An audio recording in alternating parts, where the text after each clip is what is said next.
Control your fate!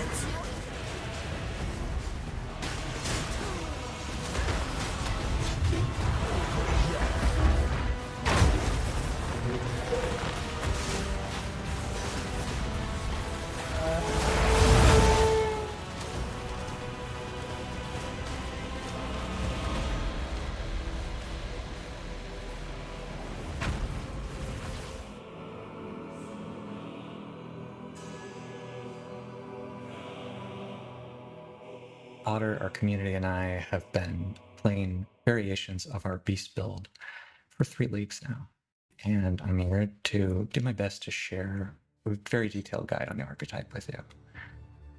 The build's accessible, strong, and it's fun. So in just a moment, I'm going to introduce you to an overview of the basics to get you acquainted with what the build's all about. If that strikes your fancy, you can stick around and I'll show you how the build plays, and then we'll take a look at what a finished build looks like, take it apart piece by piece. After that, I'll drop you some tools that might help you and give you a full walkthrough to get you through the act smoothly. And after that, we're going to get lost down a deep rabbit hole of considerations, mechanics, options, the little nerdy things that might help you make the build your own. The rabbit hole is not mandatory. Let's go. The weapons of choice are a spear and a crossbow, and we only run 1 minion, so it's not your typical minion build, but still the minions doing all our damage.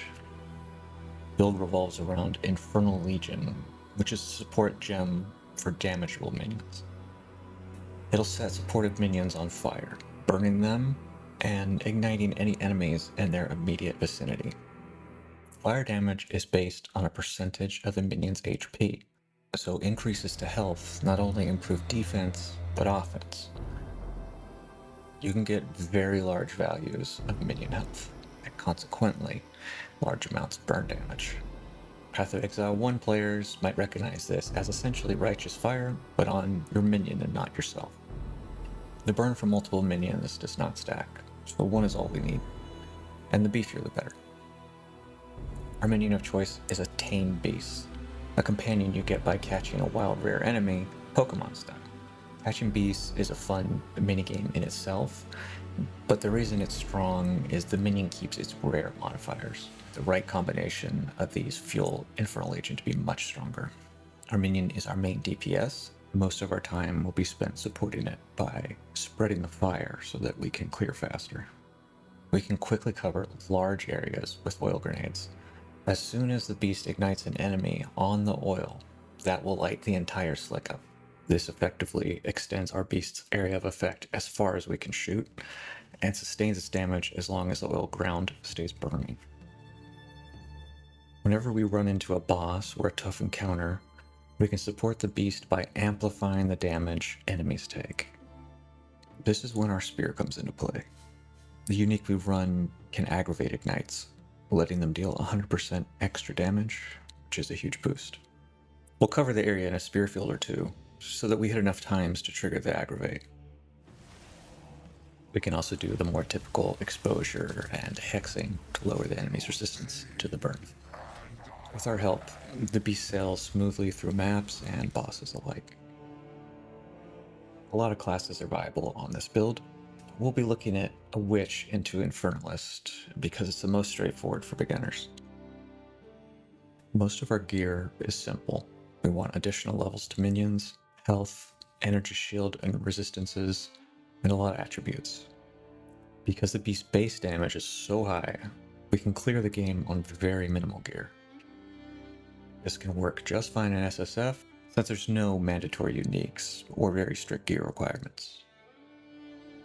Until late game, the passive tree is simple as well. We want some key nodes to help our minion survive its own burn, and then we want minion health and damage. And we want ES and, again, a lot of attributes. We can run ahead and lead from the front if we're feeling safe in the map. If we feel unsafe, we can play more passively behind our minion, who can fight enemies a screen away. In boss fights after our initial support setup, we can mostly focus on mechanics and dodging while the beast kills the boss for us. So we have inherently defensive gameplay options at our disposal, and tools to outmaneuver enemies, and a fairly large energy shield buffer. We're pretty safe as we play, and this is hardcore viable for sure. For experienced players, the build is Cozy Gaming 101, and it's straightforward enough for new players to follow a clear build. But it can get complicated if you step off the mark path.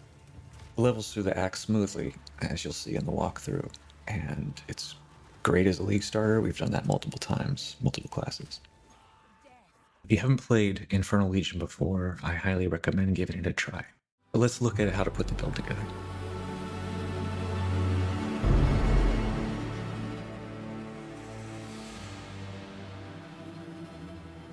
I'll link to a few beast build guides by other creators, in case you'd like to see other approaches.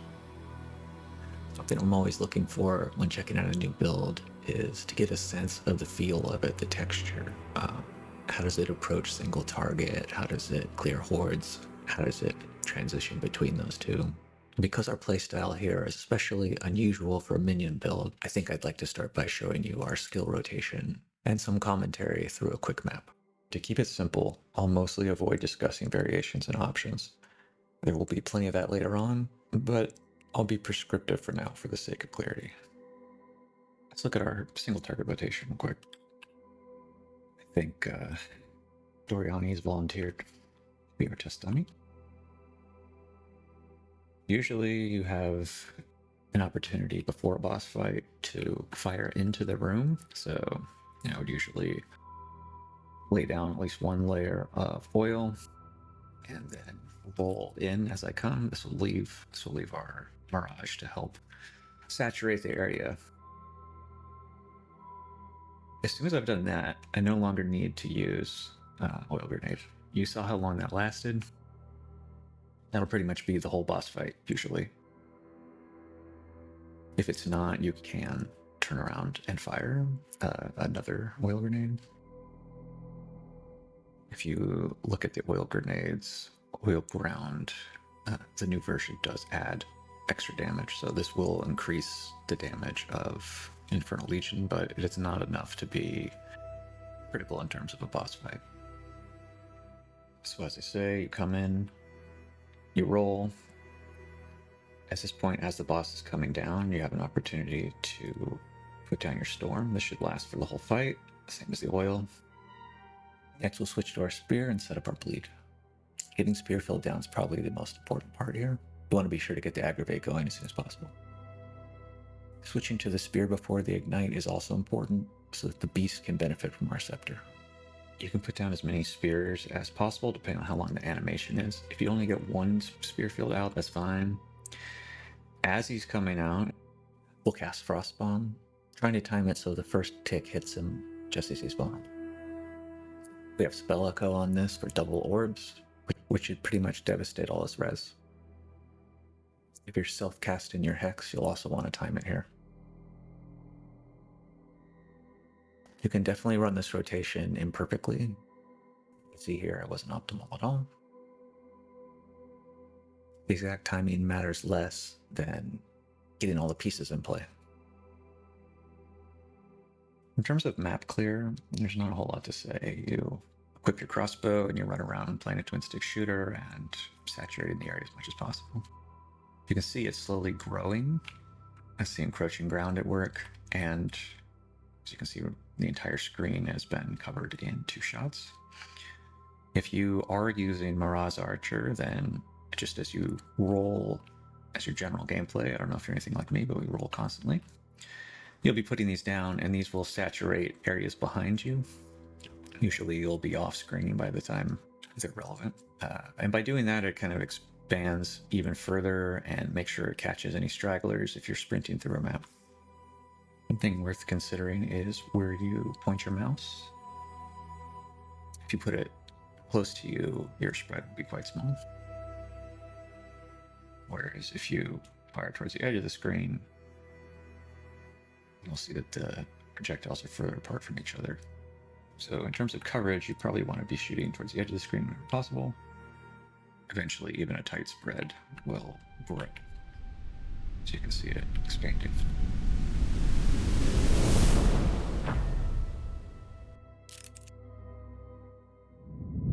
Let's hop into a random map and see how this all plays out live.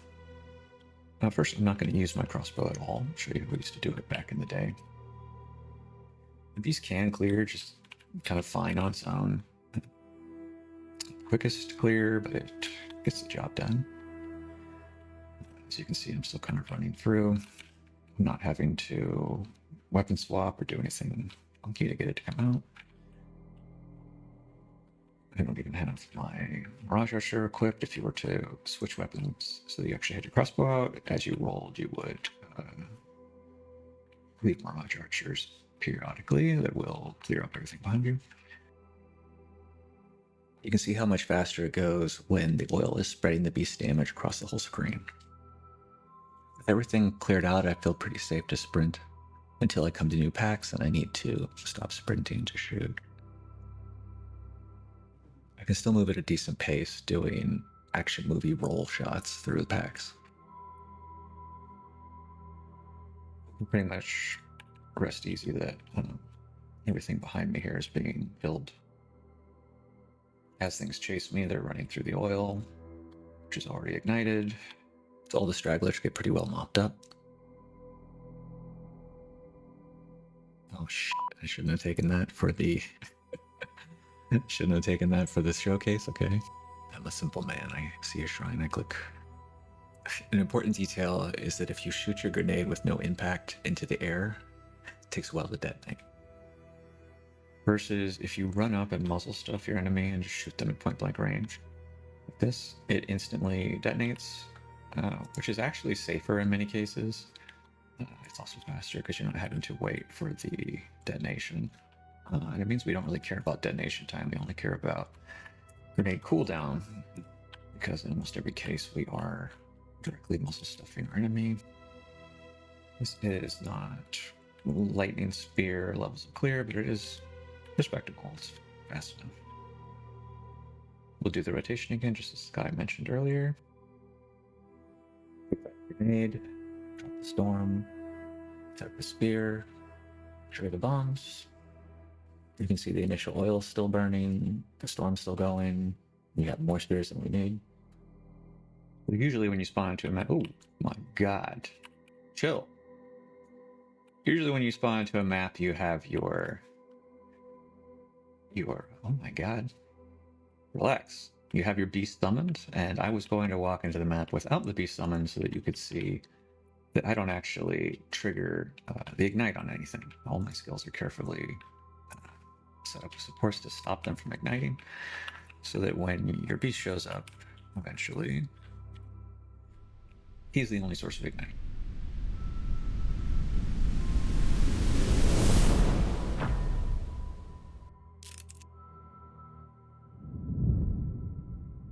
Our first three skills come from our weapons, and we don't really utilize them in this build. Theoretically, you could work in some utility, but it doesn't seem like it's necessary. Following that, we run Malice. This comes from our scepter, not our weapons. 6 months ago or so, they changed the way that ailments from pseudo hits work, so that they could crit now. So this goes for Infernal Legion or Gas Grenade, etc. In the case of Infernal Legion, it feels like the crit chance is higher than it ought to be. I've run Beast with 300% crit chance and seen no improvement over Control Beast without it.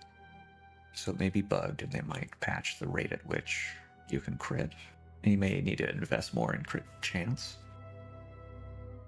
I doubt they'll completely remove the interaction. It makes sense that your crits can scale your ailments as part of how PoE 2 works. I assume that they'll just address the crit chance and make it a little more reasonable.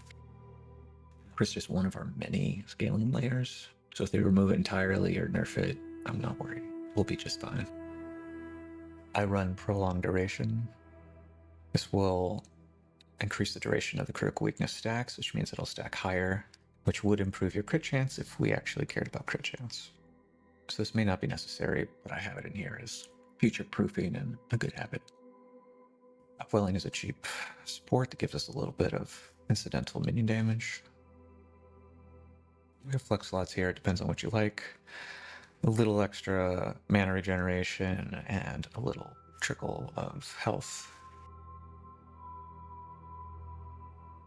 Next on the list, we have the star of the show, our companion. In this case, I'm using a Plague Harvester, one of my favorites, and the companion is just level 31. This particular beast has extra fire damage and fire resistant. Fire resistance mod there increases this max fire res, lets me save some points on the tree if I want. Extra crits, which does basically nothing, and temp bubble, which on paper slows down bosses, but this is overall a pretty mediocre beast, and I've still beaten everything in the game except Uber Arbiter, but that's because I keep dying to the minigame. But in the hands of a better player, it has the power to clear that for sure.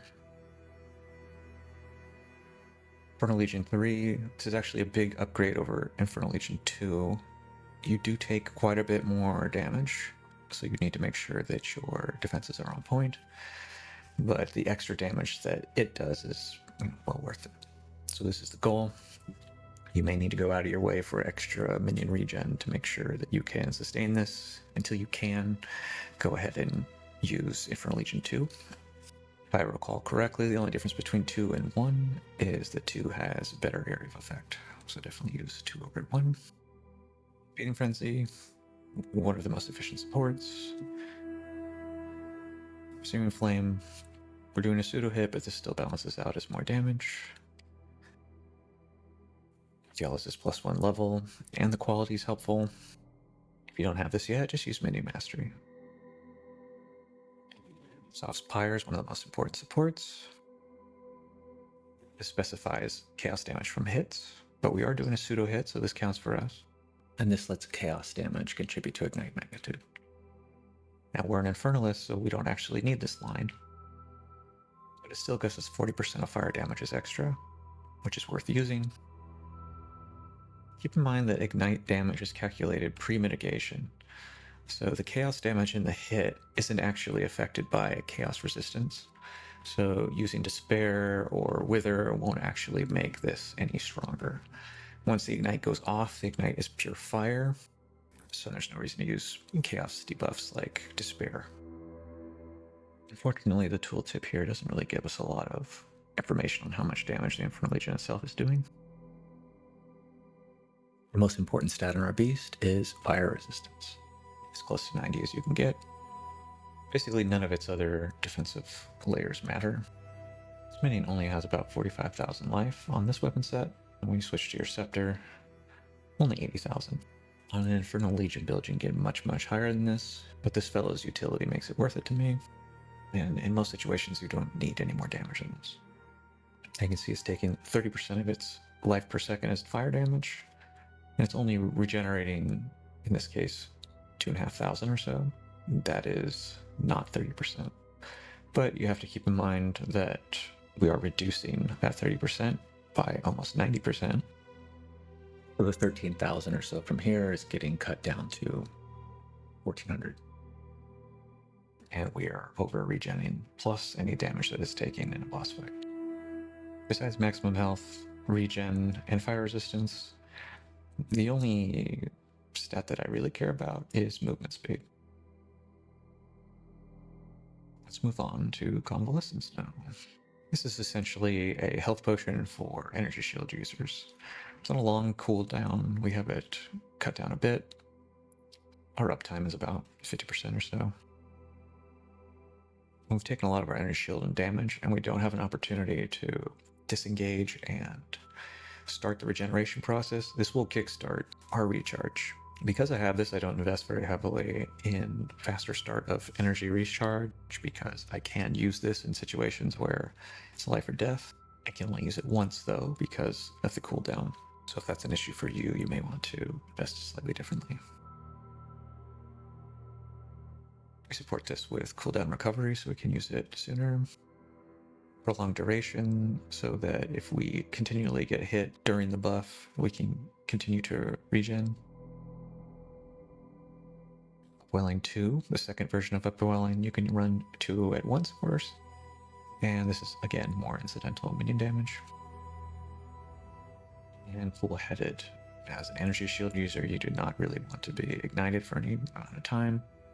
And between this and a mod on our chest, we have less ignite duration, which makes it more manageable. The next word we're going to take a look at is Blasphemy. Early on in the game, you probably won't have the spirit to run Blasphemy, and I only run it on my spear because I don't have enough spirit to reserve both Blasphemy and Mirage Archer. And when I have the bow in my hand, I'm typically clearing and would rather have the Archer than the extra damage. You will probably be self-casting your Curse, Elemental Weakness, through the entire early game until you've gotten enough spirit. I typically switch into Blasphemy once I've gotten my 4th Ascendancy, which will reserve my life for extra spirit, which will give me the extra budget to afford it. We're supporting Elemental Weakness with Heightened Curse, pretty standard, make our curse stronger. Ritualistic Curse, which makes it much larger. Magnified Area, which again increases the area. This means we don't have to stand quite as close to bosses to make sure that they're cursed. And that leaves a flex slot for whatever you like, be that more supports or a passive buff like Clarity. Alright, next on the list is Mirage Archer. If you're not familiar with this, I can demonstrate quickly. When you roll, you will leave behind a ghost, and the ghost will shoot at any enemies in its range. It's a pretty decent duration, and I believe I can get multiple up at once. Yeah, we have over 100% uptime, so you can occasionally have 2. For our supports, of course, just like any other meta gem, we need to give it something actually to use. So it's going to be using Oil Grenade. Make sure you remember to quality this one up.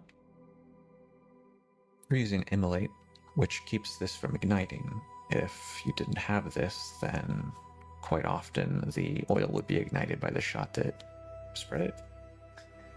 In which case you would have a very weak ignite running on the ground. Our long duration does double duty here because it supports the Mirage Archer, so it lasts longer, and the oil grenade as well. The same with cooldown recovery. She can use the oil grenade more often. And we can use the Mirage more often. And the last slot is a flex slot. Here I just have a little extra life recovery. And quality here gives increased duration. Moving down to Oil Grenade. Quality here gives cooldown recovery rate, very nice. This is almost as high a level as our Beast. What I care about mostly is the ground itself. Now, in the changes in this last patch, your weapons damage will actually add to the ignite on the ground. So this will increase the damage of the Beast beyond its base. The more fire damage you have, the more relevant this will be. I think towards endgame this is probably not a significant amount of damage, but every little bit helps. I'm using Persistent Ground, which, besides making the oil last much longer, also debuffs our enemies with a bit of cooldown reduction. This makes it so bosses can't use their most dangerous skills as often. Also, the last line I think is pretty useful here. I think it keeps enemies from igniting. Immolate once again. I don't believe the extra 30% damage is calculated into the additional oil ground bonus. Hard to test. Fire Attunement does work. If you take it off, you'll notice that the number goes down. 14,000 max, 17,000. Crouching Ground, excellent. You can get this very early. This is maybe one of the first things I put in there. And cooldown recovery, which lets us shoot more on the run. Lets us cover more ground faster. We have Spear Field. All it doesn't matter on this. I don't really value rearm chance very much. I'm not really trying to do any damage at all with this. We're just trying to make sure that our chance to bleed on hit is at least 100%, and that our attack time is as low as possible. To that end, we have Rapid Attacks 3, which makes us do much less damage but attack faster.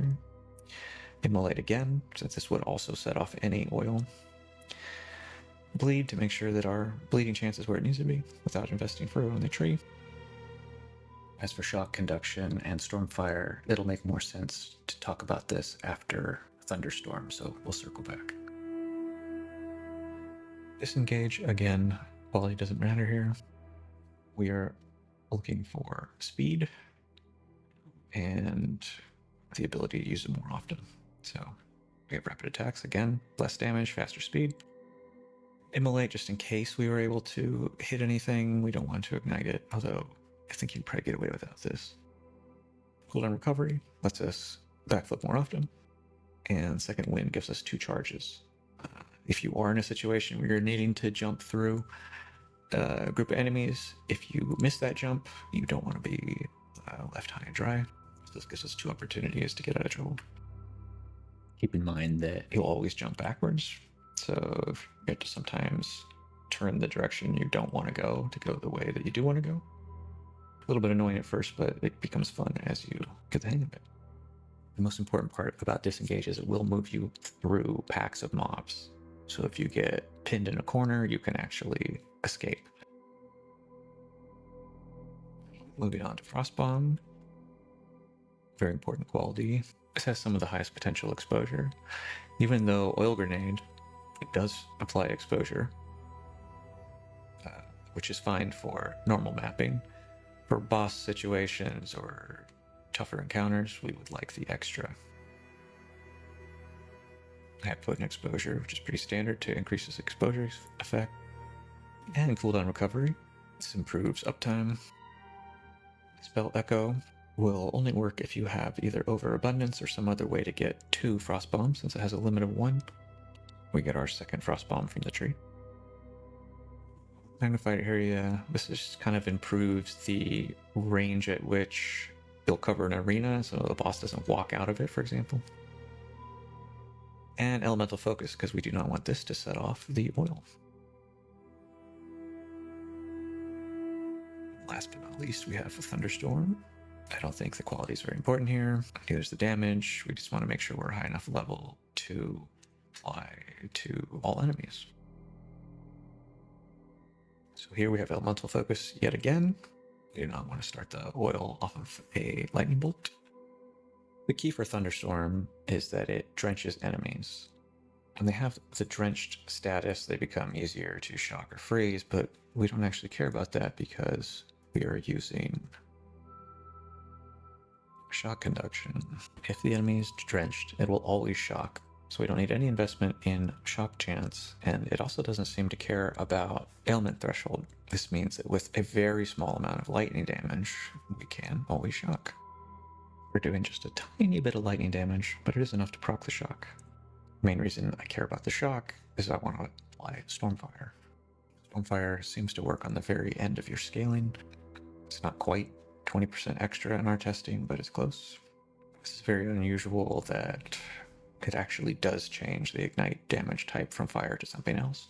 But in this case, we're using elemental weakness and generic exposure, which debuffs the enemy just as much to lightning as it does to fire. But depending on the base resistances of your enemy, it may do more or less than the fire.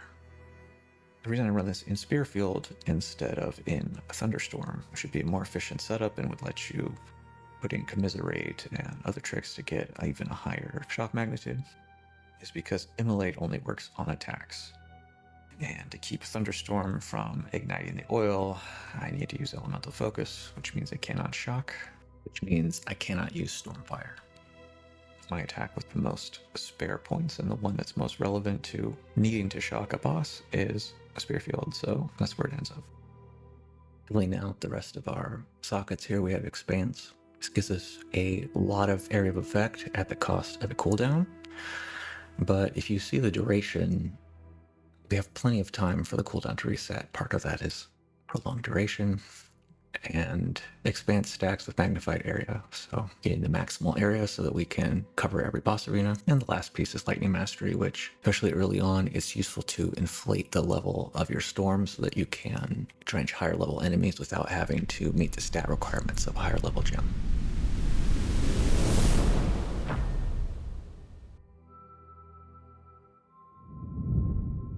Let's have a look at our gear now. Make use of both weapon sets in this build. On our main hand, we have a scepter and Sypha spear if you have one. If you don't, I would probably put a scepter in my first hand, and in my offhand I would use a focus with minion levels.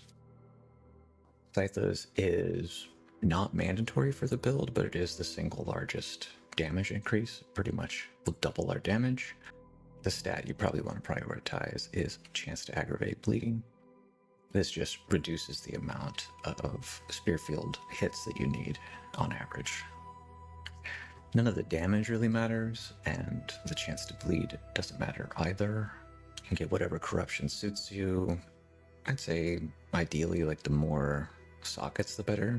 You'll see that I have a lightning rune socketed here, just to make sure that spear field will have enough lightning damage to proc a shock. If you are getting flat lightning damage or extra lightning damage to your attacks elsewhere, you wouldn't need to do this. And I would probably put skill speed or attack speed in here instead. Again, the alternative to this would be using a focus with a desecrated mod. If you're leveling, you may not have access to this, of course, so in that case, I might use something like a siphoning wand for coal, or just a focus with as much energy shield as possible. As I mentioned previously, the Omen Scepter gives us the Malice skill. Ideally, you would have level 20. This would open up a 6 socket for supports, but in my case, I don't really need all those sockets, so I was fine with a lower level one. Stat priorities here are minion levels above all else, and then allies in your presence deal increased damage. Minions have increased life, any spirit you can grab, and any flat stats you can grab. In this case, the only dead mod I have is the fire damage. When it comes to your socketable, I prefer a primate idol here. Alternatives to the Malice Scepter, if GGG patches the crit interaction, would probably be a Rattling Scepter, since there's utility you can get out of having disposable minions. Failing that, you could try using a Purity of Fire Shrine Scepter, since the support gems in that don't seem to take spirit. And as a last resort, I think you could get a Shrine Scepter with Discipline to increase your energy shield slightly. Moving on to the helmet.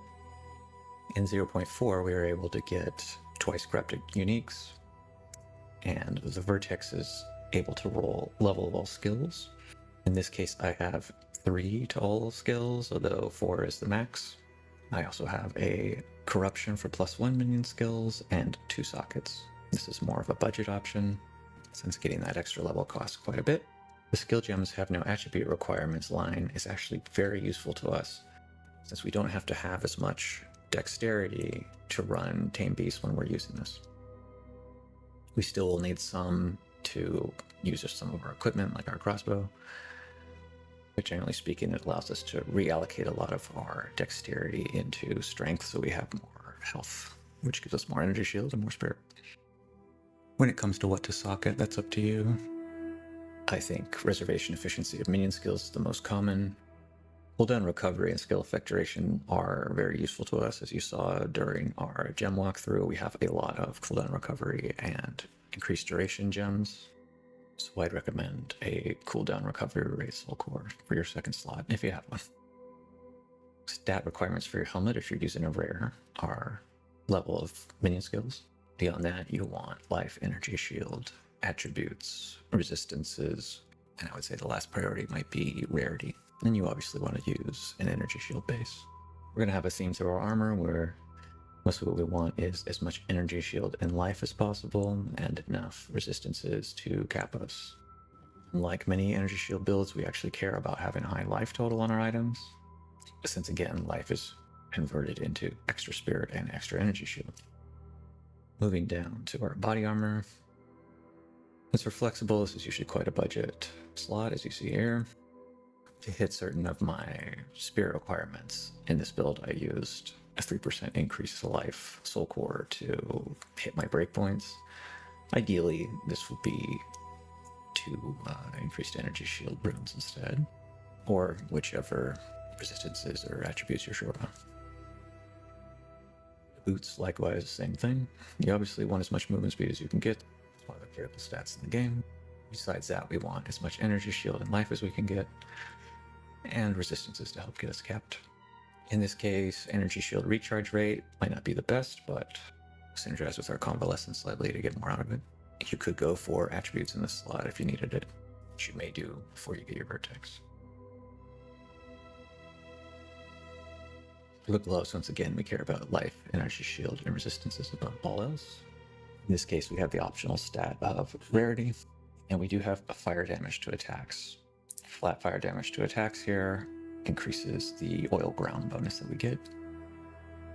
You could also get flat lightning damage here, in which case you wouldn't need to use a lightning damage rune like this.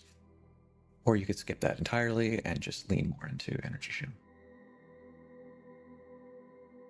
When it comes to the belt, again, there is nothing specific. As much resistance as we can get. Whatever implicit you like. I tend to like utility belts and defined belts. Early on, this might be an important place to get strength attributes. And here's a luxury, I'm getting a little bit of armor, since physical damage is one of our weak spots. In this particular league, 0.4 Calandra's Touch is essentially dirt cheap.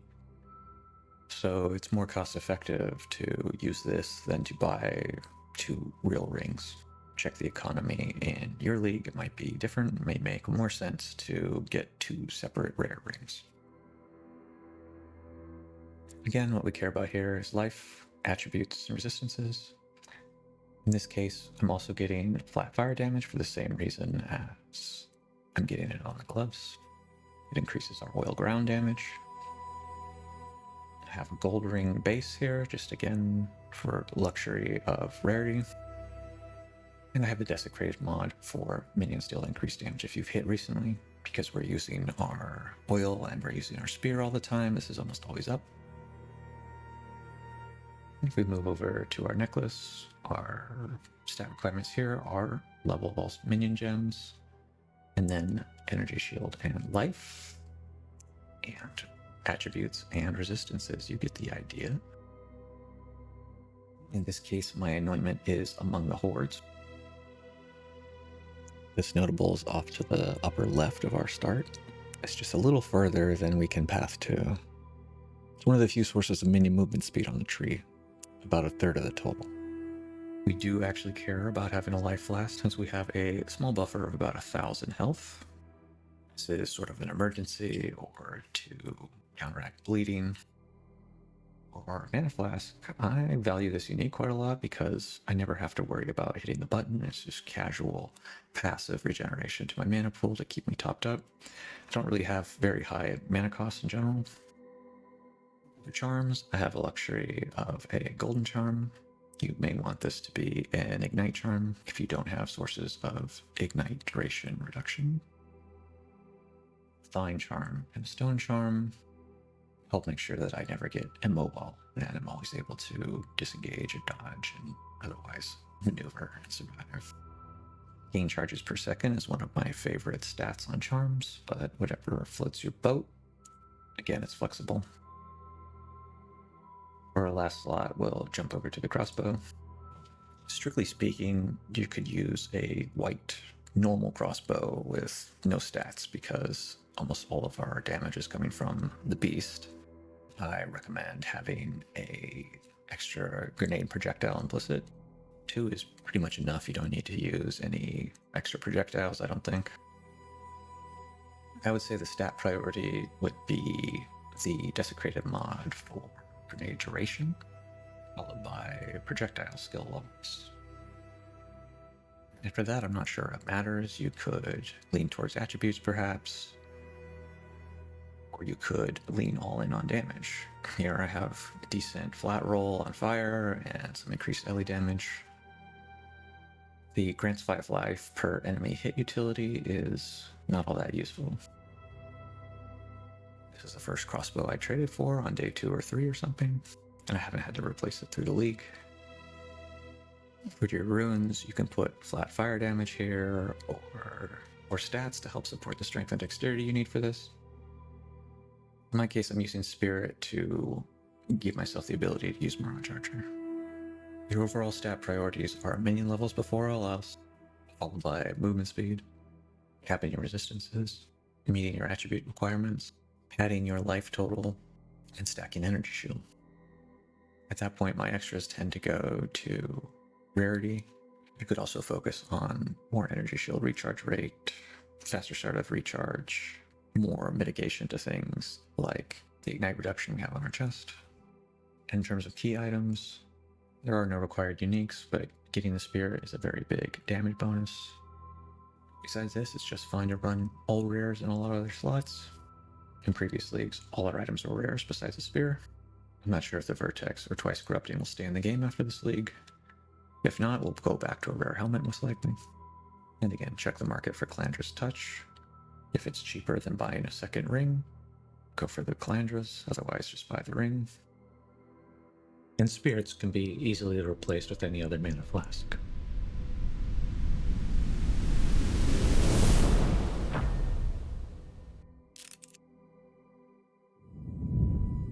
If you watch the leveling guide, I'll show you act by act how the tree progresses to get to here. And the PoB also has distinct leveling trees at different breakpoints. The PoB also has a solo self-found version that doesn't have any of the unique jewels. But let's have a look at this finished character here. The most important nodes are all to help our beast survive, specifically to survive its own burn, which is doing more damage than any enemy. We're going to accomplish this by getting regen. Minions regenerate 3% of life. Flat regen pretty much does nothing, but percentage regen is very useful. We're also going to be getting percentage regen on a Heart of the Well, a 3% max roll if possible. Besides regen, we want to get as much maximum fire res as possible. So Crystalline Flash has 5% to all maximum elemental resistances, including fire. A small amount more maximum fire here. A small amount more maximum fire here. And more maximum all here. Altogether, this should just about cap your maximum to 90. After making sure your beast can survive its own burn, next priority is actually energy shield. We want to have a defensive setup on our tree because we don't really need extra damage here. So starting at the beginning, we take our pathing through energy shield to more energy shield. More convenient energy shield here on our way towards the next jewel socket. More energy shield here. Energy shield down here on this loop. And energy shield here as well.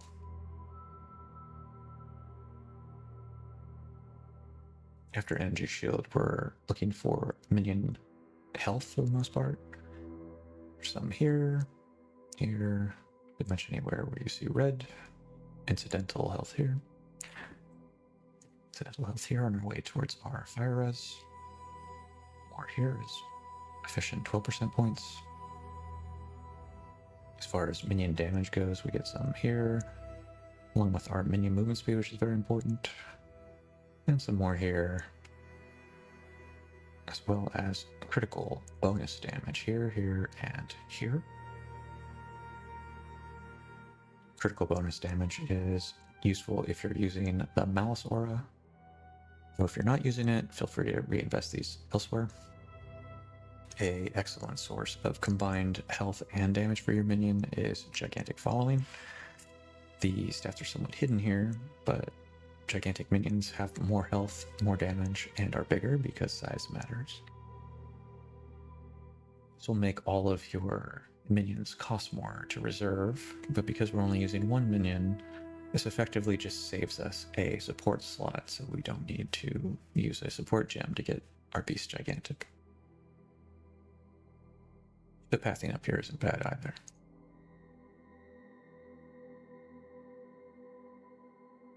To help offset this somewhat, we're getting reservation efficiency here. And in my build, I need Profane Commander to hit certain spirit breakpoints. You may or may not need this depending on how much spirit you have and what your targets are. In which case, feel free to invest that in either more minion damage or in the few energy shield nodes we haven't taken yet. For some utility nodes, I have Secrets of the Orb. This allows our Frost Bomb to have 2 Frost Bombs at once, letting us use Spell Echo without having to use Overabundance. If this isn't your preference or you don't want to spend the point here, You don't have to. I also have some extra skill effect duration because, as you recall, many of our gems care about this. On our weapon swaps, we have exposure effect on our spear. There's more exposure effect down here, and the flat resistance reduction from strip defenses. It helps make our frostbomb even more effective, especially against uniques. For our crossbow, we have extra area of effect and a little extra fire damage here. More importantly, we have cooldown recovery rate here and here. The last thing would be the jewels. Besides Heart of the Well, we also run a Prism of Belief. This is probably the most expensive early game item you're going to get. It does, however, cost about 1/10 as much as a Spectre Prism, so it's much more achievable. Probably a day one purchase you'll make is a From Nothing on Black Flame Covenant. This saves us quite a few pathing points and allows us to pick up Secrets of the Orb and the juicy critical damage bonus, as well as Vile Mending without having the inefficient pathing nodes, and the exposure effect without having to invest in these useless nodes. The last jewel is a Megalomaniac, which you can use to reach out and grab notables that you wouldn't otherwise have access to. There's a lot of viable options. I'll go over some of those in the trading tools section. In this case, I have Heart-Stopping Presence, which is not that important, but it helps deal with life regenerating rares. I also have Cluster Bombs. Grenade detonation time doesn't matter as long as you hit your enemy directly. And having a third grenade allows us to shoot one straight in the middle, which makes hitting directly easier. Again, this is an optional node. There's plenty of others, depending on your budget and how lucky you are finding one. Have a look at the Ascendancy now. First node you're going to get is Bringer of Flame. This allows any type of extra damage on your rear beast to contribute to the ignite. This is going to let us get a double extra damage beast in the Interludes. This should be enough to carry us through the entire game. Having Bringer of Flame on here greatly increases the combinations of extra damage types we can get and means that we can grab a double extra beast quite easily without having to sit there League launch day for hours farming beasts. This node is why League starting an Infernalist is so easy. Ideally, very late game, you would have a beast that has extra chaos and extra fire, in which case you wouldn't need this. But while you're getting there, it's important. For that, we'd path through extra life towards Altered Flesh, which defers some of our physical damage as chaos mainly. Physical damage is one of our weak points in this build. You could use Cloak of Flame if you like, but be aware that the thorns will occasionally proc the oil. So if you have a tiny burn on the oil, it's probably because your thorns procced it. After this, we're going to take some of our investment in max life and turn it into energy shield through Baydat's Hand. And as our last piece, we'll get Baydat's Will to, again, turn our investments in life into spirit and let us run an extra war or two in the endgame. Previous patches of Seethen Body gave extra fire damage to your allies, which was directly improving the damage of Infernal Legion. After the rework, this no longer helps us, so it's definitely a nerf to Infernal Legion Infernalist there. Keep in mind as well, we cannot run the Hellhound because it's a companion, and you can only have one companion at once. If you have the trusty ally Keystone, you can have two, but because that reduces your defenses so much, i.e. our energy shield, it's not worth taking. Likewise, there is a chest armor you can get that gives you two companions, but it's not worth giving up one of your main defensive slots.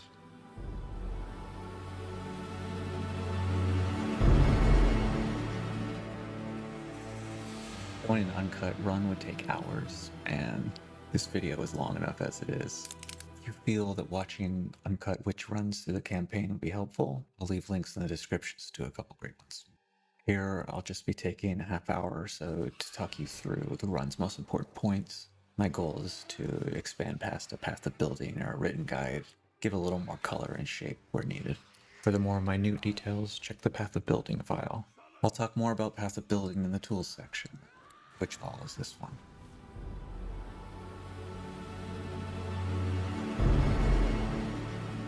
How you level depends on a lot of things, whether you're solo or co-op, whether this is your first character of the league or not, whether you're in hardcore, whether you're in trade, and whether you mind respecing or not. I'm going to show you the start that I use. I'm going to assume this is a league starter, and we're going to pretend that we're in trade, but we're not going to trade very often. The goal here is to have a smooth experience and minimum amount of respecking. As far as passives go this act, we're going to be going off of the left of the witch start through the minion damage, and we're going to continue up through more minion damage and eventually more minion damage till we hit the attributes. I can't tell you what kind of attribute to pick because I don't know what your gear situation is, so use your best judgment. We'll pass off to the left for, you guessed it, more minion damage, which is pretty much all we need for this act. Now we cannot get Infernal Legion set up on a tame beast until Act 3. As you can see at the moment, we don't have a whole lot going for us. Chaos Bolt from our wand is going to be an important part of our damage for a little while. Meanwhile, we have supplemental clear with Unearth, and we have some nice little bodyguards here. But they're better for distraction than damage. Once we get to town, we need to collect our precious skill gem reward, and more importantly, we need to do shopping. I cannot overemphasize how important plus minion skills is. We care more about this mod than anything else by an order of magnitude. Having 1 or 2 minion levels versus having none is a night and day experience. Now, if this was League Start, I wouldn't be able to afford this scepter even though I got lucky and there's one here in the vendor. I would need to go farm some gold and hope that the item stuck around. We can also get minion levels on amulets and on helmets. The other key stat we need is movement speed on boots. So ideally, every scepter, every amulet, every helmet, and every pair of boots we see, we identify until we get some of the mods we're looking for. Vendors' items change every time you level up, so if you're able, go back to town and check every time. It is well worth the effort. There's a tip that Otter gave me, which is to farm the witch outside this first town for a while. This will make the very start of the game a lot easier. You can pack on some levels, you can collect some gold, and you have a decent chance at finding some good items. She should be pretty easy to kill. The first gem we're going to cut is Frostbomb, which early on does decent damage, and more importantly provides a very big slow, so it makes bossing a breeze. The easiest way to farm her repeatedly is to go to the checkpoint and teleport back to the checkpoint by the Grailwood, assuming you came from there. Go through the Grailwood, option click the door, choose a new instance, and you're back at it again. Go find her. She's usually not far. Personally, I keep farming her until I got a pair of movement speed boots and at least 1+ level to minion skills, either from a drop that she gave me or by selling the drops and using her gold to buy one off of the vendors, or until I got really bored. The gem we cut after Frostbomb is going to be Flame Wall. It slightly boosts the damage of our Chaos Bolt, but we're mostly cutting it now because we're going to need it later. One of the things we'll need it for is the next gem we're going to cut, Arsonist. These are going to be our main minions from now until Act 3. We have a projectile attack that gets stronger through the flame wall, and they also have a satisfying explosion. When you get new levels of skill gems, Arsonist should definitely be your priority for upgrades, since again, levels on minions are critical. The explosion only works on minions with low enough health. Usually that's going to be a combo off of your Unearth. Other times you can use your warriors. Look for the glowing icon on your minions and use the command skill to detonate them at the right moment. You might not find enough corpses in boss fights to summon Unearth, in which case you'll be reliant on your skeleton warriors for explosions, and while you wait for them to revive, your arsonist projectiles will have to do most of your damage. We'll solve this with the next gem we cut. A reminder that you should try to check the vendors every time you level, and identify items that can give you +1 minions, and if you need to, craft them. And don't be afraid to spend your crafting currency at this point. The last gem we'll cut this act is Raging Spirits. This spirit gem will summon minions anytime we use a fire skill. So we'll summon 2 minions every time we've cast Flame Wall, and we can detonate these. So we'll unequip Unearth at this point and use Raging Spirits as our primary combo with Arsonists. Spirits also attack for extra damage, so don't be shy about spamming Flame Wall to get a lot of them. This makes having detonations much more reliable in a boss fight, and should let you blast your way through the end of the act. In Act 2, our gameplay loop will be mostly the same. Cast Flame Wall so your arsonist projectiles do more damage, and tactically detonate any warriors or raging spirits when the opportunity presents itself. And when you run into a difficult enemy, debuff their resistances with exposure from Frostbomb. The Elemental Weakness Curse, the next gem we cut, has a similar function as Frostbomb and should be used in the same way. So make all of our fire more damaging, not only now, but in the future when we have our Infernal Legion. Chaos Bolt synergizes less and less with our build as we progress, and I'd recommend switching it out for something like Power Siphon, assuming you find it on a good wand. If you do this, you may find yourself with a lot of downtime, since you're no longer spamming Chaos Bolt. A way to keep active would be to add Ember Fuselage, which will keep you hitting and is a good source of raging spirits. Both those changes are optional, however. It would also be optional to switch your scepter, ideally to a Malice Scepter, but this depends on your gear. Remember, the thing we want most is minion levels, and that's more important than the base type. As you find new gear in this act, minion levels are still the priority, followed again by movement speed on your boots, and after that, whatever attributes, resistances, ES, and life you can get. The gear requirements are very straightforward and flexible. The biggest change in this act is going to be your ascension. You have a choice to make. If you don't mind respecking, you can do the Trial of Sekima early and unlock your Hellhound, but since you can't have a Tame Beast and a Hellhound at the same time, you'll have to spec out of it in Act 3. Otherwise, there's no rush to ascend. You're welcome to delay and run the trial once you're over leveled to make it much easier. The most efficient play would be to unlock your skill point and not spend it until you catch your beast, since there's about a 25% chance that the main node won't be optimal. But honestly, I don't usually bother doing that, and I just sink my point in immediately.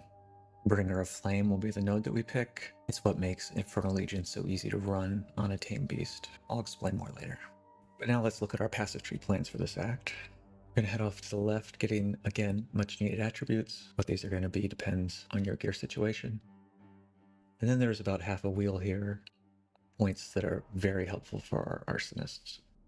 After that, we'll go up the middle, getting more attributes, and opening up a jewel socket about the same time that we get jewels in the game.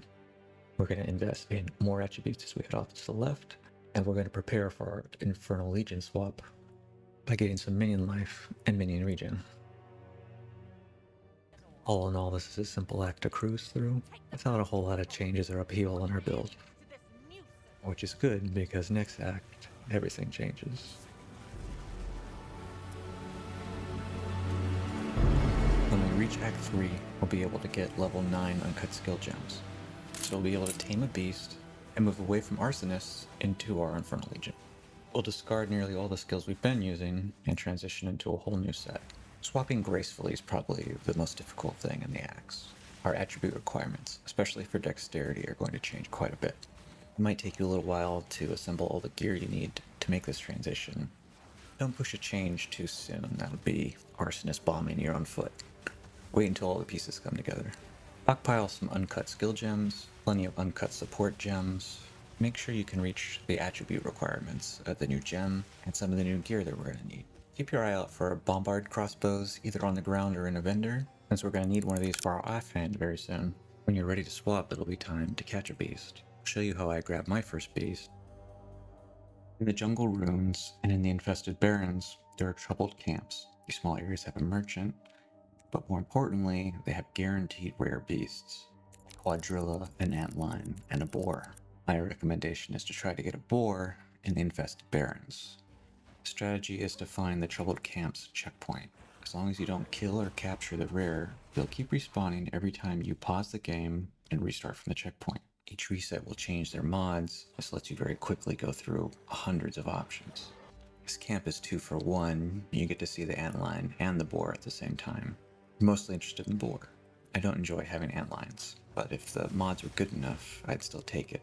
Basic recommendation for mods is a haste aura and an extra damage mod. This can be extra fire, extra lightning, extra cold, or extra chaos. The extra damage mod will increase the strength of the boar by about 40%, and the haste aura lets you run through the axe faster.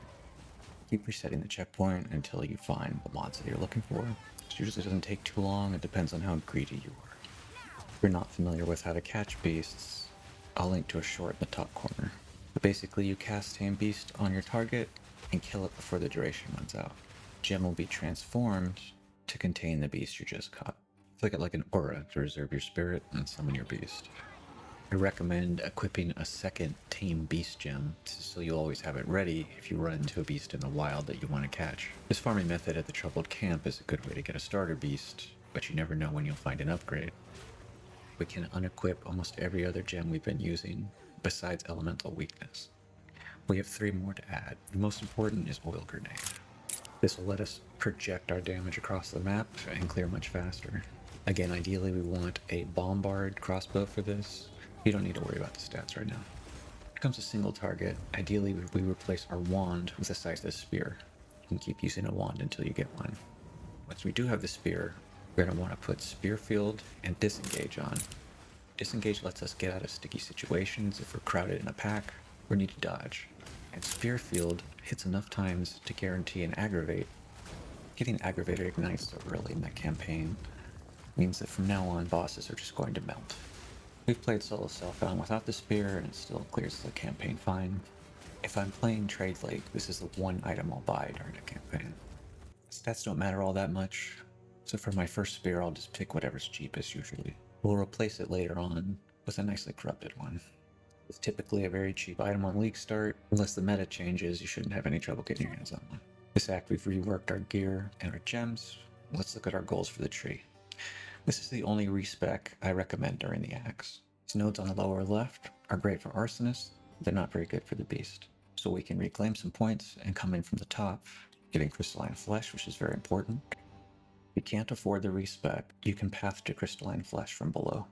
We'll grab some more max res from these small nodes, head up along the tree on our way to get even more max res. Our last points in this act can go to getting some much needed attributes. We'll upgrade our Ascendancy this act in the Trial of Chaos, going for Altered Flesh on the left. This will improve our survivability slightly and set us up for future upgrades. And that covers this act. Hopefully with proper preparation, this swap was easy for you, and you can enjoy the rest of the campaign with the beast on your side. Act 4 is going to be a very subdued experience compared to Act 3. We have almost no gem or gear swapping to do, just modest, incremental upgrades as we sail through these islands. Our goal for the most part is to get through this act as quickly as possible, so we can hit our next power spike in the Interludes. We should have more than enough damage to deal with bosses. As you can see in this example, the playstyle is very safe.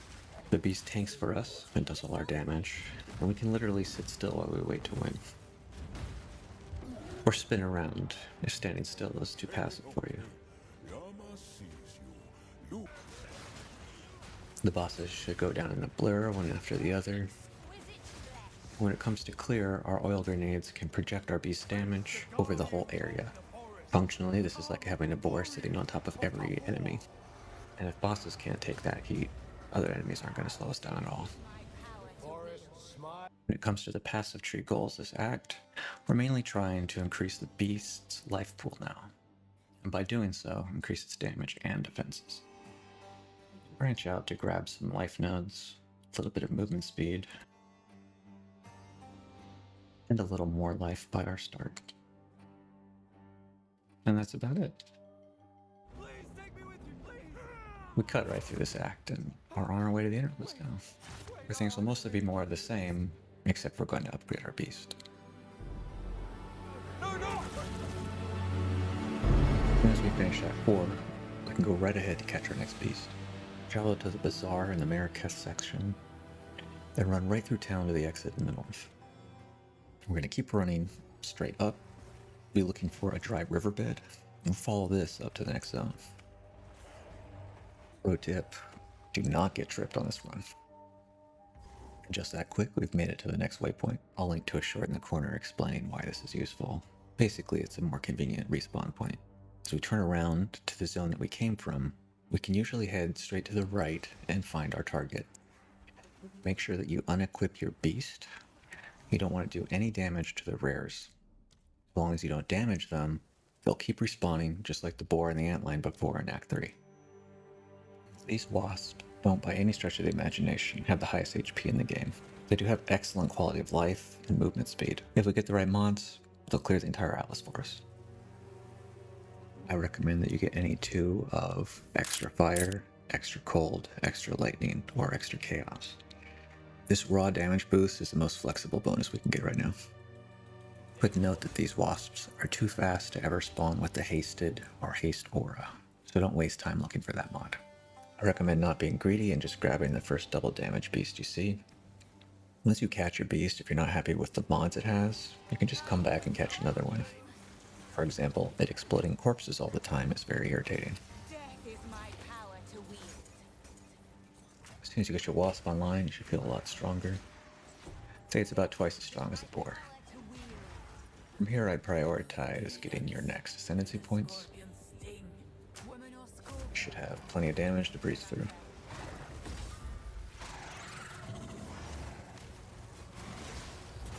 We'll invest our new points into some defenses.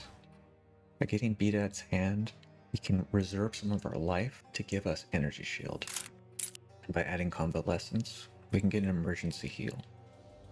We're going to support this new energy shield by finally investing on some defenses on the tree. We're going to grab pretty much all of the easy to get energy shield nodes at this point. We're conveniently adjacent to almost all of them.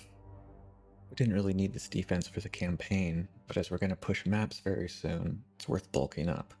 All this extra energy shield is going to multiply both our gear and the energy shield we get from our reserve life. Assuming you've been getting life and energy shield on all of your equipment so far, you should end up with a very healthy pool to rely on. I find this hybrid defensive strategy very convenient on late start. From here, we're pretty much going to cruise through the rest of the interludes the same way we cruised through Act 4. We're going to get to enjoy a much more mobile and aggressive beast that's doing even more damage. Since this is probably the beast we're going to use all through maps, unless you get lucky and find a better one, the rest of the interludes are going to give us an opportunity to get used to playstyle of the wasp, how it likes to move, and generally get to know its AI, so that by the time we get to maps, we know exactly how to get the most out of it. Hope your experience leveling through the axe was just as smooth as mine is on this build. Now you should be all ready to explore the Atlas. I'm gonna get into Atlas strategy, that's a whole different guide.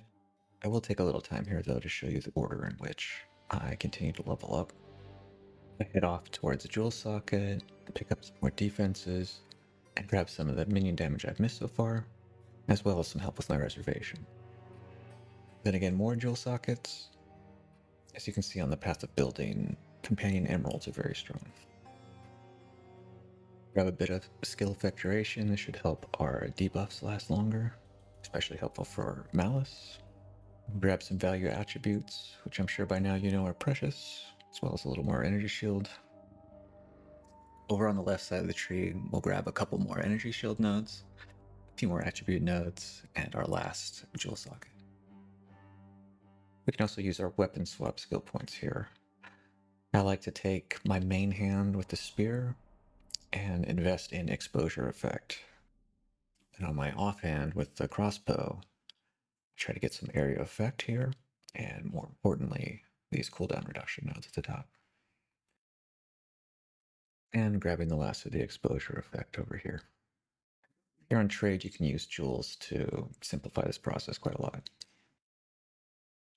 From nothing jewel is usually pretty cheap, and getting one centered on Black Flame Covenant lets us reach in and grab some value notables without any passing.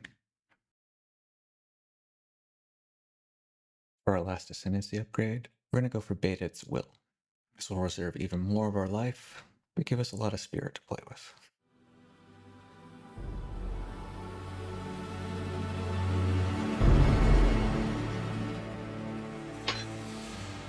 Now I'm going to reference some tools and drop some resources. Veterans might not need anything more than the PoB link, But for intermediate and newer players, a collection of tools can help get them up to speed.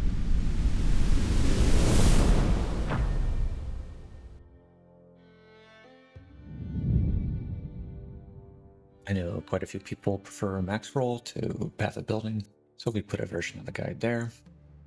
It also has leveling skills, leveling items, and leveling trees, as well as the general notes you would expect, small write-up.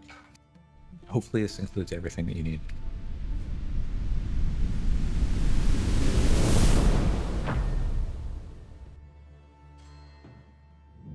Path of Building is a desktop application where you can make and import builds and get very fine-tuned details. It's an excellent resource I recommend you get familiar with if you're passionate about Path of Exile 1 or 2. There are plenty of Path of Building guides around, but I'll just give you the quickest crash course. I'll leave a link over to where you can go get it, and they should have all the installation instructions over there. Once you open it up, you'll go and make a new build. And then in the top left corner, you'll want to go to import, paste the code that we'll provide, click import, and you should be all set. The leveling portion of this video goes node by node as your tree grows, but that section also leaves out a lot of details on support gem progression, item progression, and some of the nitty-gritty that you can find here instead. So you'll get the most comprehensive view of the build within Path of Building. Keep in mind that the set does include several different sets of weapons, skills, and tree layouts for different points in the game. If you select them from this pop-up in the corner, it should change all of the item skills and the tree, of course. These are targets of the end of the act, where you might want to be at the end of Act 1, Act 2, where you want to be in Act 3, etc. Along with benchmark items, these are essentially minimums. I would hope by the end of Act 3 you would have better than a single mod magic scepter, but if you don't, I think you can still clear just fine. Unfortunately for us, we don't get any direct calculations on our Infernal Legion damage. Hopefully future updates of Path of Building add more support. So we don't get DPS numbers, but we do get a log of quest rewards, progression of support gems, item progression, and detailed tree overviews. Also included a solo self-found endgame tree that does not rely on unique genes.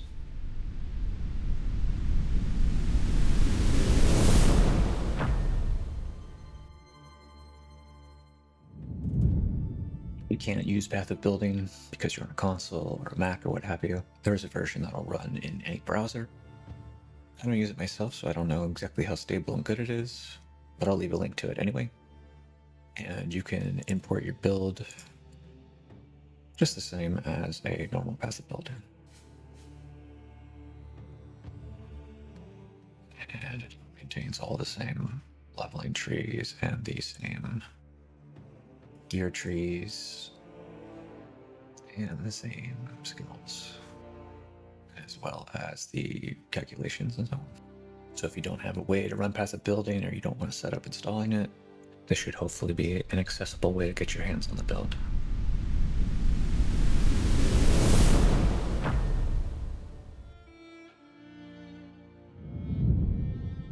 The next resource we've got together for you is a folder of Bettertrade bookmarks. If you're not familiar with Bettertrade, it's a browser extension that makes trading through the website much easier. It does this in several ways, but the main way we're interested in today is the bookmark system. You can find this in the Chrome store. You can install it in your Chromium browser. Once you do, when you head over to the trade site, you'll have this tab in the corner. Opening the tab will load in initially an empty list of your bookmarks. What you're going to want to do is restore from file and then navigate to the save file we set up for you. Once that loads, you'll have a folder here Clicking the drop down will give you a view of all the items. Some of these are quite simple, especially with uniques. Others are lightly filtered by stats. And in some cases, like these amulets here, we have progression. So first you'd probably want your +2 right as you get to the Atlas. And then later on, you're going to be looking for a +3. You can edit the search parameters here that have already been preloaded for you. These include item weights, which is enough to get you started. Use the weight system. You click on the sum, and the larger the sum, the higher the scores on our desirable mods. So here, pretty decent. We have attributes, we love those. Energy shield, we love those. Health, more health. Minions, that's non-negotiable. And 2 res, that's a great ring. One issue you could run into doing this is the very best items are usually more expensive. So what you can do is go here, edit your trade, go to trade filters, choose your currency, say divine orbs, and put a max of, let's say, 50. And then search again. Click some. So now we're seeing, it's really negative. Now we're seeing best amulets within that price range. So here's 40, and we'll never see above 50.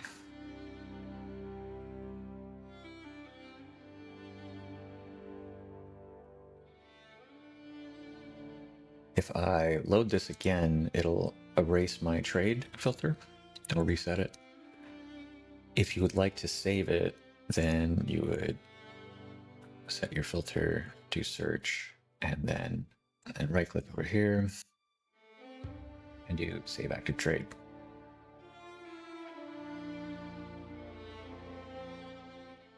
Again, most of these searches are weighted. Some of the ones that aren't weighted are set up to look for specific socket and mod combinations. I do have a few crafting searches. Here, for example, it's cheaper to search for emeralds with one good companion roll and try and hit another yourself. Megalomaniac options are worth looking at. This is a long list of potential notables. Using the count here, we'll make sure that we get 2. 3D, you could try 3. Let's see what's on the market today. If you want to add your own customized search, you can run the search and then click register current trade. Name it whatever you like, and you can come back to it later. Even though we're using the website, we can click this button, travel to hideout. And if we're in game, our character will teleport to the hideout, open the stash to buy. We're still able to participate in the instant buyout system, but we have the advantage of making fairly complex search queries that we can save and come back to. So hopefully this helps you spend less time trading and more time playing.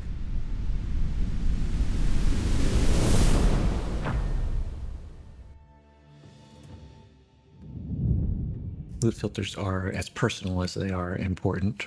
If you already run one that you're happy with, you probably want to stick with that. But if you need one or you want to try something new, you're welcome to use mine. It has quite a lot of changes, some of which are specific to this build, especially in the campaign, highlighting relevant items. I'll provide a link and we'll try to keep this updated as leagues progress. Exalted orb, an exhilarating sensation of victory, if only for a brief moment. An orb of immense power. Chaos orb, divine orb. Such grace is seldom seen in this world of the damned.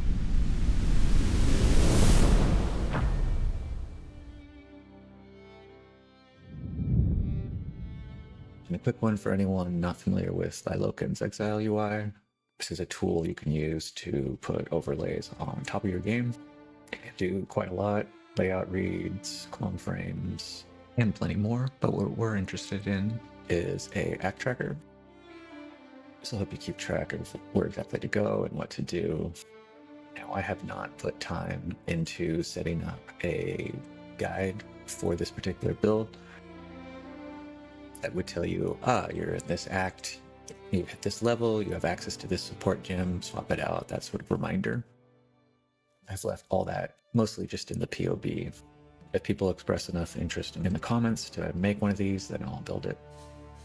But even without a custom-made tracker for the build, the overlay can be useful, especially if you're a new player.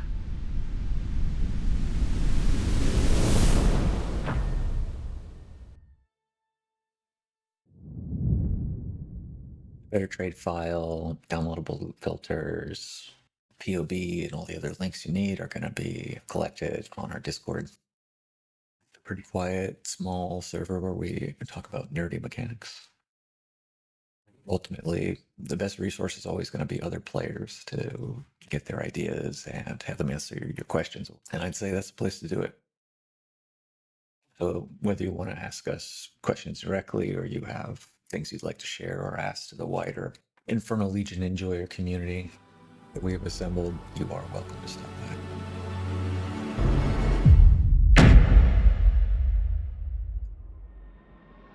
So let me get this right. You think that a 3-hour video might be too long? I guess I could see the argument for that. How about a compromise? I'll keep my incredibly thorough and long segment, but we'll move it off to be its own video, on the off chance that you're not sick of my voice and even sicker of hearing about Infernal Legion.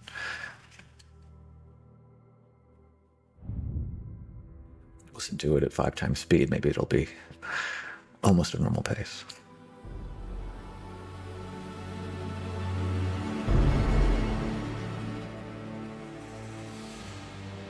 As I mentioned at the start, we've been playing and refining this build for many leagues now, tinkering away in the laboratory together, working on tech to make it stronger and smoother. It's a lot to boil down and communicate. Despite evidence to the contrary in the runtime, we did all we could to speed up and streamline sharing, just never at the cost of comprehensiveness. Put a lot of effort in these videos, some may say too much, and others would say way too much, to present them in a clear way and at a standard that matches our passion for playing. If you appreciate that style of work and want to see more videos like this from us more often, then support us by doing all the YouTube stuff. Ignite that subscribe button, oil name that like button, leaving a comment for the algorithm and to let us know what you thought, what was helpful, what we could do better and all that. If you have friends that are looking for something to play as their next league starter, go ahead and send them the link to the video. That would help us with views, that would help them play a good build, and that also help you since their beast can carry you. These builds, these archetypes, they tend to get better the more people are working on them. So as we get more people on board, that means we get more points of view, more ideas, and it'll make the build better for all of us. The build's completely unrecognizable since we started playing it and started 0.2. I'm sure it'll just keep evolving, and I think I might know where it's going next.